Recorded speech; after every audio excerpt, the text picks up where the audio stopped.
오늘 이사야 54장 말씀을 통해서 말씀을 깨닫는 지혜와 응답받는 기도의 은총이 우리가 넘치게 될 줄로 믿습니다. 우리는 어제 그 유명한 이사야 53장을 봤습니다. 그는 실로 우리의 질고를 지고 우리의 슬픔을 당하였거늘, 이렇게 이어지는 바로 메시아의 언약에 대해서 봤습니다. 오늘은 그렇다면 왜 예수님이 우리에게 오셔야 하는가?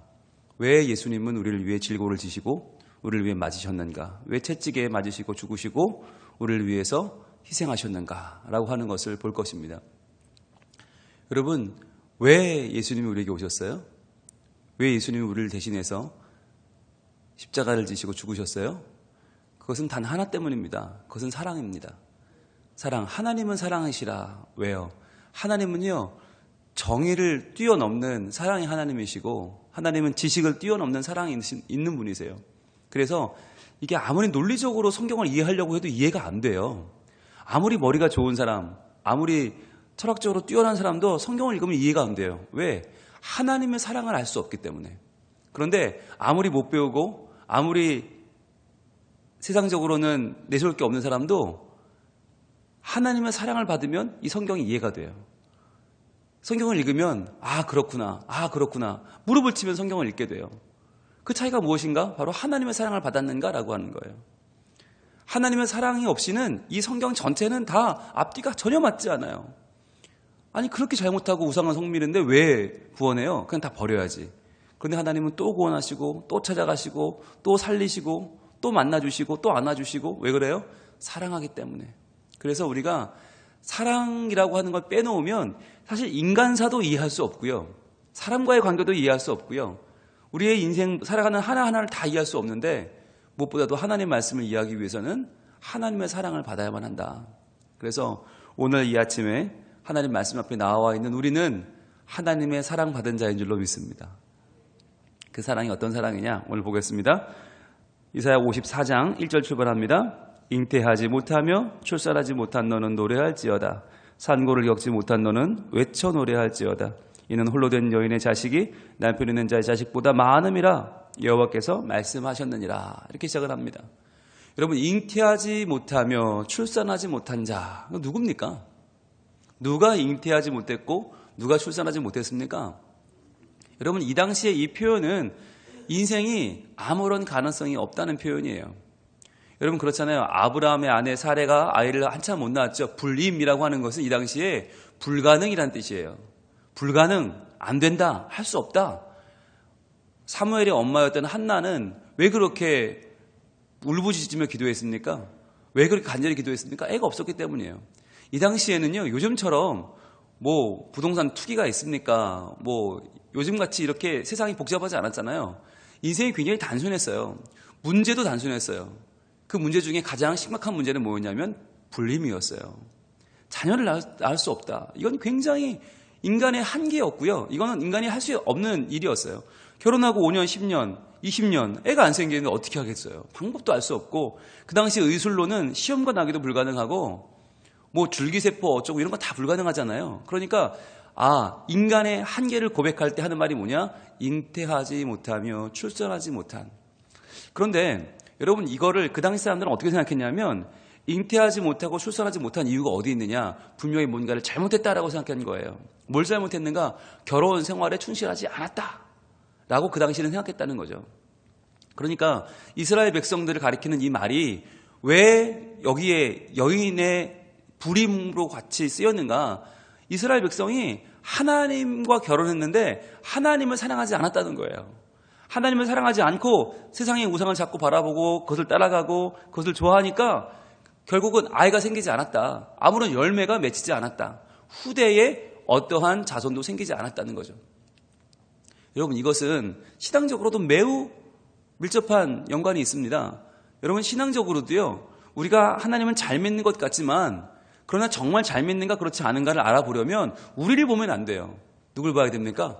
우리 자녀를 봐야 되는 거예요. 우리 다음 세대를 봐야 돼요. 내가 정말 잘 믿고 있나? 그건 교회 와서만 잘 믿는 게 아니라 가정에서도 잘 믿어야 되고, 일터에서도 잘 믿어야 되고, 내가 교회든 어디든 운전할 때든 마트에 갈 때든 시장에서 물건 값을 깎을 때든 어느 모임을 가서 어디에 있던지 내가 하나님의 사람으로 살고 있는가를 돌아보면 내 자녀가 나를 보는 모습을 알 수 있어요. 그래서 이 당시에 잉태하지 못하면 출산하지 못했다는 말은 결국 자녀가 없다는 말이잖아요. 자녀가 없다는 말은 후사가 없다는 말이에요. 내가 믿음을 물려줄 사람이 없다. 그 말은 뭐예요? 우리 때로 끝났다. 끝나버린다. 비참한 거죠. 아주 비참한 거죠. 그래서 이 말을 비유적으로 이해하든 직접적으로 이해하든 이 말은 굉장히 비참한 말이에요. 그런데 이 비참한 자들에게 뭐라고 해요? 너는 노래할지어다 라고 말해요. 여러분 이게 이해가 되세요? 잉태하지 못하면 출산하지 못한 너는 까지는 뭐라고 쳐야 돼요? 분홍색으로 쳐야 돼요. 잉태하지 못하며 출산하지 못한 너는. 이건 부정적인 내용이잖아요. 우리가 회개하고 떠나야 될 내용이잖아요. 분홍색으로 한번 쳐보세요.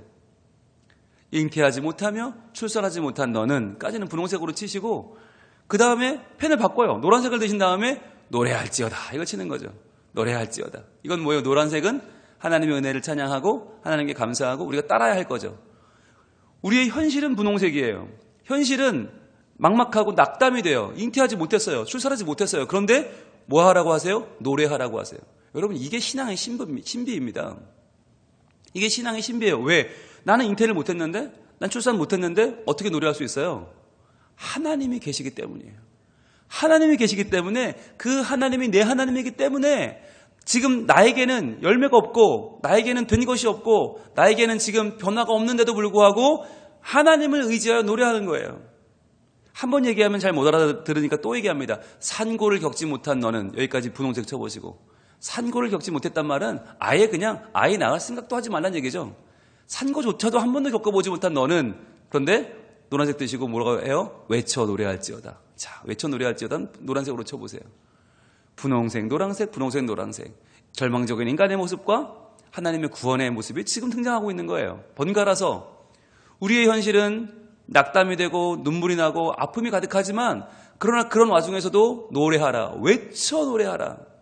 그냥 할 수 없이 그냥 죽어가는 소리로 중얼중얼 이 풍진 세상을 만났으니 그런 노래가 아니라 여호와를 찬양하며 감사하며 하나님 앞에 나아가라는 거예요.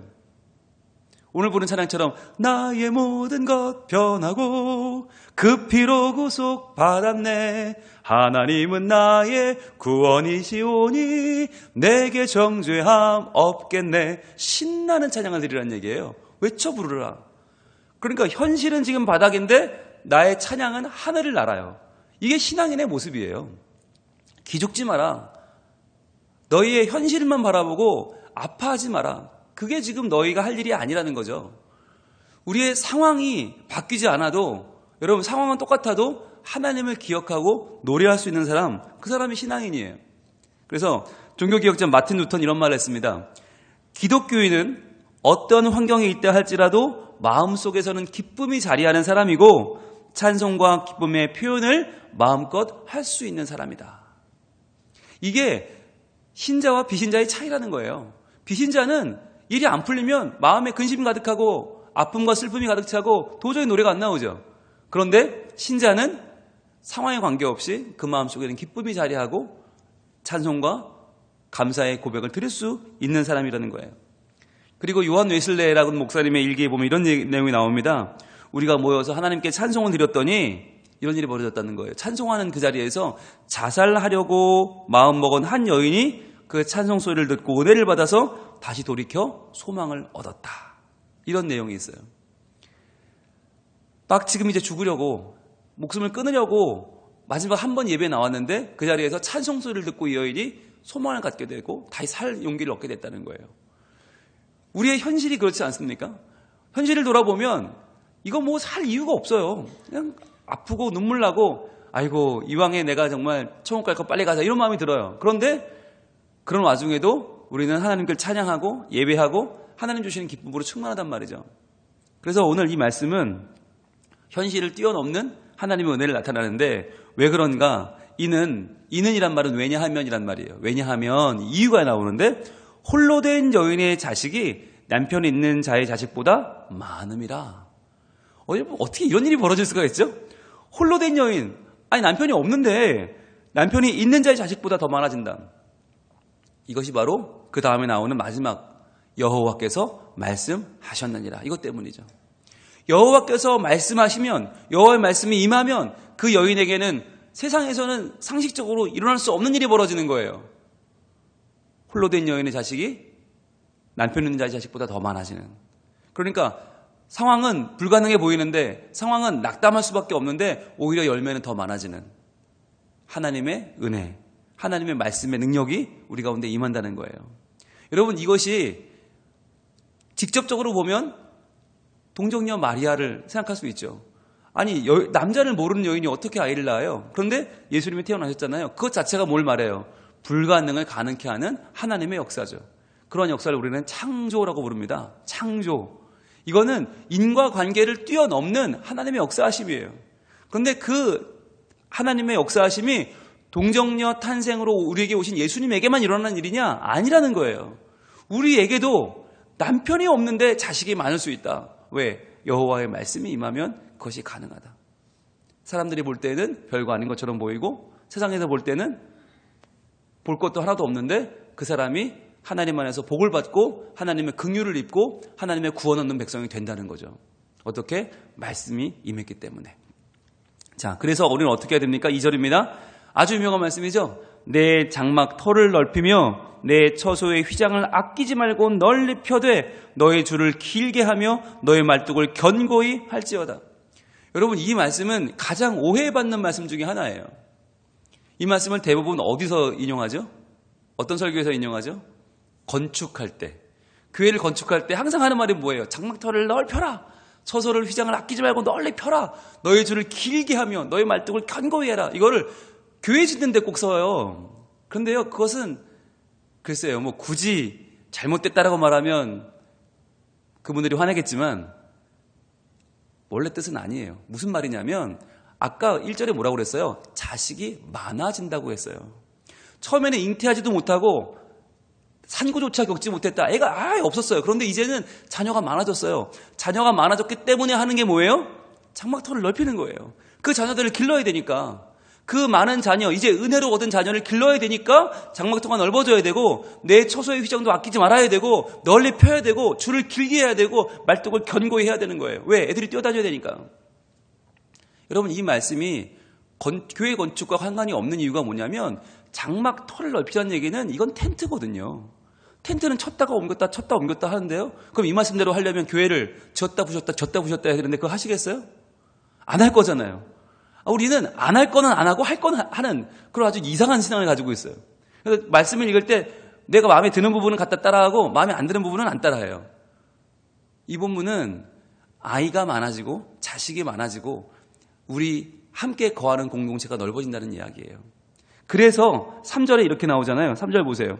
이는 내가 좌우로 퍼지며 내 자손은 열방을 얻으며 황폐한 성읍들을 사람 살 곳이 되게 할 것임이라. 이는 이유잖아요. 왜냐하면 장막터를 넓혀야 되는 이유가 뭐냐? 이는 네가 좌우로 퍼져나가고 내 자손은 열방을 얻을 것이기 때문에. 즉 너희 자손을 통해서 너희 가족이 점점 열방으로 커지고 나가고 점점 퍼질 것이기 때문에 장막터를 넓게 하라는 거예요. 여러분, 이 말씀은 특별히 저는 우리 교회에 주시는 말씀이라고 믿어요. 교회가 건물이 커져야 한다는 게 아니에요. 아이들이 많아진다는 거예요. 자식들이 많아진다는 거예요. 요즘 같은 세상에 자녀가 어떻게 많아져요? 다 교회에 애들이 어떻게 생겨요? 점점 줄고 있고 학원으로 뺏기고 학교로 뺏기고 다 대학 가야 되고 제 목구멍이 포도청인데 어떻게 교회를 와요? 그런데 그러할 때에 하나님이 좌우로 퍼져나가고 내 자손은 열방을 얻게 할 것이고 황폐한 성읍을 사람 살 곳이 되게 한다. 세상을 사람 살 만한 곳으로 바꾸는 아이들을 많이 주겠다는 거예요. 그래서 뭐 해야 돼요? 장막터를 넓혀야 되는 거예요. 말뚝을 굳게 박아야 되는 거예요. 그래서 우리는 이 말씀을 어떻게 이해해야 될 것인가? 지금 아이가 없는 한국교회, 자녀를 잉태하지 못하는 한국교회에 주시는 하나님의 소망의 말씀이에요. 그래서 아이들이 뛰어놀 수 있는 믿음의 공간을 만들어 주라는 거예요. 그게 뭐예요? 어른들의 품이에요. 우리 품에서 아이들이 자랄 때 하나님의 품을 경험할 수 있습니다. 아니, 어른들도 우리를 안 받아주는데 어른들도 우리를 보면 학원 가라고 그러고 너 공부하라고 그러고 도서관 가라고 그러고 내쫓는데 하나님의 품을 어떻게 경험합니까? 그래서 우리가 자녀들을 바라볼 때 사랑해주고 받아주고 품어주고 아껴주자라고 말하는 건 바로 이런 것 때문이에요. 그들이 열방을 얻는 자들이 될 것입니다. 그들이 황폐한 성읍들을 사람 살 것이 되게 하는 자들로 하나님이 써주실 줄로 믿습니다. 하나님은 우리에게 말씀합니다. 4절입니다. 두려워하지 말라. 두려워하지 말라. 자녀가 없으니 두렵죠. 그러나 하나님이 자녀를 줄 것이고 아이들을 많이 줄 것이고 너희의 넓은 장막터를 채울 것이고 너희의 모든 열방을 다 얻게 할 것이기 때문에 이제는 두려워하지 말라는 거예요. 하나님의 말씀이 임했기 때문에 내가 수치를 당하지 아니하리라. 놀라지 말라. 내가 부끄러움을 보지 아니하리라. 지금까지는 수치를 당했어요. 지금까지는 부끄러움을 당했어요. 왜? 잉태하지 못했고 자녀가 없었고 산고를 겪지 못했어요. 그러나 이제는 하나님이 주시는 자녀가 많아요. 하나님이 주시는 자식이 많아요. 열매가 많아요. 그러니까 이제는 수치당하지 않고 부끄러움 보지 않을 테니까 두려워하지 말고 놀라지 말라는 거예요. 그러면서 뭐라고 말씀하시냐면 내가 내 젊었을 때의 수치를 잊어버리겠고 과부 때의 치욕을 다시 기억함이 없을 것이다. 이 두 가지가 분리되어 나타나는데 이거를 성경학자들은 그렇게 봅니다. 젊었을 때의 수치가 뭐냐? 이게 출애굽이라는 거예요. 애굽에서의 종생활. 그것이 젊었을 때의 수치. 그렇잖아요. 우리 한때는 잘 나갔다고 말하는 분들을 보면 야, 내가 옛날에는 말이야. 옛날에는 자꾸 옛날 얘기를 하세요. 여러분 옛날 뭐 소용있습니까? 그리고 젊은 날에 마음껏 방탕하게 살다가 나이 먹고 조광지처의 품에 돌아온 사람들한테 아내들이 긍휼히 여기며 그분을 받아들여 뭐라고 그래요? 아이고 젊은 날에는 얼굴값하고 돌아다니더니 이제 오셨구랴 하면서 받아주잖아요. 그 말이 바로 젊은 날의 수치예요. 출애굽의 수치. 그런데 또 과부 때의 치욕은 뭐냐? 이것은 바로 바벨론 포로라는 거예요. 그래서 이스라엘 백성이 두 가지 수치가 있는데 하나는 애굽에서의 종살이의 기억이고 또 하나는 바벨론의 포로인데 이것을 기억함이 없으리니 이걸 다시 떠올릴 일이 없을 거라는 말이에요. 왜요? 하나님의 온전한 회복이 임할 것이니까. 하나님이 이것을 뛰어넘는 그 아픔과 수치를 뛰어넘는 더 큰 구원을 주실 것이기 때문에 이제는 잊어버리고 기억함이 없을 것이다. 왜 그럴 것이냐? 5절에 나옵니다. 이는 너를 지으신 이가 내 남편이시라. 노란색 드시고 표시합니다. 너를 지으신 이가 내 남편이시라. 이 모든 일이 가능한 이유가 뭐냐? 바로 창조주 하나님이 우리의 남편이 되시기 때문이라는 거예요. 우리는 아내였지만 아내의 도리를 다하지 못했어요. 하나님 사랑하지 않았어요.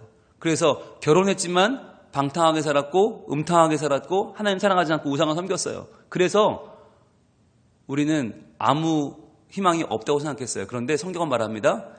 너를 지으신 이가, 즉 너를 창조하신 이가 내 하나님이다. 내 남편이시다. 네 남편은 그렇게 허투루 볼 사람이 아니다. 네가 아무리 범죄하고 아무리 돌아서고 아무리 그 마음이 떠나도 내 남편은 하나님이시기 때문에 그분이 너를 사랑하신다라고 하는 거죠. 하나님은 변함없이 그 자리에 계시다는 거예요. 하나님은 변함없이 너희를 사랑하시고 붙잡아 주시고 도와주셔서 끝내 너희를 돌아오게 하신다. 그 말을 한마디로 말하면 내 남편이시라. 누가? 너를 지으신 이가. 창조주 하나님이 내 남편이시라. 여러분 이 한마디가 우리에게 얼마나 큰 위로가 됩니까? 아내는 아내의 자리를 지키지 않고 막 떠나다니고 도망다니고 정말 마음껏 살아요. 그런데 남편이 뭐라고 그래요? 찾아와서 나는 내 남편이요. 나는 당신의 남편이요. 난 당신을 버리지 아니할 것이요. 난 당신을 끝까지 사랑할 것이요. 난 당신과 함께 다시 한번 시작해보고 싶소. 나와 함께 다시 합시다. 라고 하는 말을 지금 하고 계신 거죠. 너를 지으신 이가 내 남편이시라. 자, 노란색 다시 드시고 또 표시합니다. 그의 이름은 누구예요? 만군의 여호와. 표시해보세요. 남편이 누군지 아냐? 만군의 여호와다. 만군의 여호와. 즉 이분은 비교할 분이 없어요. 어마어마한 분이에요. 게다가 내 구속자는 이스라엘의 거룩한 이. 표시해보세요. 이스라엘의 거룩한 이. 이스라엘의 거룩한 이는 누굽니까? 이스라엘이 거룩한 분으로 예배 받으시기 합당한 분이시죠. 게다가 또 그는 온 땅의 하나님. 표시해보세요. 온 땅의 하나님. 이스라엘만의 하나님이 아니고 온 땅에 충만하신 하나님이시다.